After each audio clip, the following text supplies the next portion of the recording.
ఉల్లికి కనీస మద్దతు ధర కల్పించి ప్రభుత్వమే కొనుగోలు చేసే వరకు పోరాటం చేస్తామని సిపిఐ జిల్లా కార్యదర్శి గాలిచంద్ర హెచ్చరించారు.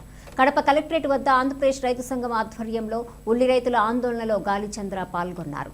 తొలుత రైతుల ఉల్లిగడ్డలపై పెట్రోల్ పోసి తగలబెట్టి నిరసన తెలియజేశారు. ఈ సందర్భంగా చంద్ర మాట్లాడుతూ ఆంధ్రప్రదేశ్ రాష్ట్రంలో ఉల్లి సాగు చేసే జిల్లాల్లో కడప జిల్లా కూడా ప్రధానమైందన్నారు.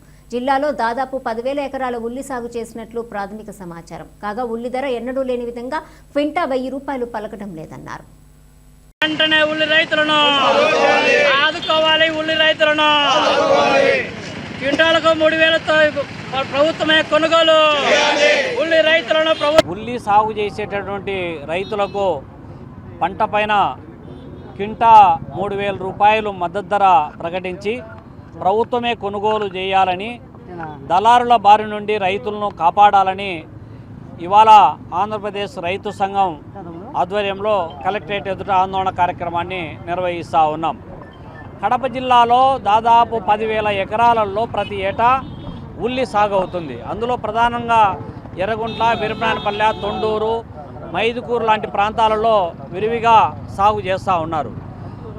అయితే ఎకరా సాగు చేయాలంటే ఇత్తనాలు, ఎరువులు, పురుగు మందులు, కూలీ ఖర్చులు, రైతు శ్రమ తీసుకున్నప్పుడు కనీసం అంటే హీనంగా అంటే 3 మాసాల నుంచి 4 మాసాల వరకు 80,000 నుంచి 90,000 రూపాయలు ఖర్చు అవుతుంది.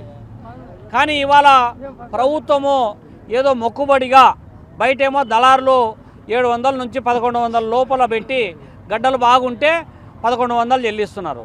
లేకపోతే రకరకాలైనటువంటి కారణాలతో కేవలం 700, 800తో క్వింటా ధర పెట్టి కొనుగోలు చేస్తూ ఉంటే ఇవాళ ప్రభుత్వము వ్యాపారులతో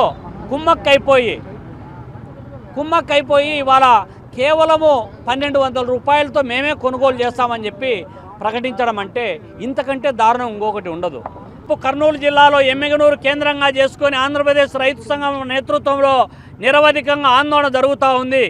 ఇవాళ కడప జిల్లాలో కూడా కలెక్టర్ ఆఫీస్ దగ్గర నిరసన కార్యక్రమాన్ని ఎర్రగడ్డలు తీసుకొని వచ్చి ఇక్కడే పోసి ఇవాళ నిరసన కార్యక్రమాన్ని నిర్వహిస్తూ ఉన్నాం.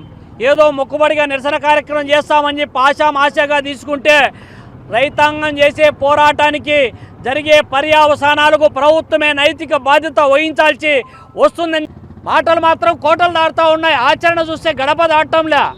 కూటమి ప్రభుత్వంలో అయినా న్యాయం జరుగుతుంది. అంతకుముందు ఏదో అన్యాయం జరిగిందని కాకమ్మ కబుర్లు అన్నీ చెప్పా చంద్రబాబు నాయుడు. కానీ ఇవాళ ఆచరణలోకి వచ్చి చూస్తే మాత్రం ఉల్లి రైతుల బాధలు అన్నీ ఇన్ని కాదు. దాదాపు వరుసగా వచ్చేటటువంటి ఈ విపత్తులు ఏవైతే ఉన్నాయో ఈ సంవత్సరం పెరుగుతుంది, ఈ సంవత్సరం అప్పులు తీరుతాయని అప్పు తెచ్చి 5 రూపాయలు 10 రూపాయలు వడ్డీకి తెచ్చి సాగు చేస్తే పాత అప్పులు తీయడం లేదు కానీ కొత్త అప్పులు పేరుకుపోతూ ఉన్నాయి. అప్పులు తీర్చలేకపోతే అవమాన భారంతో ఆత్మహత్యలు తప్ప ఇంకొక మార్గం ఏముంది? కాబట్టి ప్రభుత్వం ఎప్పటికైనా సరే ఉల్లి రైతులను ఆదుకోవాల్సినటువంటి అవసరం, బాధ్యత ఇవాళ ఉంది. 3,000 రూపాయలు మద్దతు ధర ప్రకటించి ప్రభుత్వం కొనుగోలు కేంద్రాలు పెట్టి కొనుగోలు చేసే వరకు ఈ పోరాటం కొనసాగుతుంది.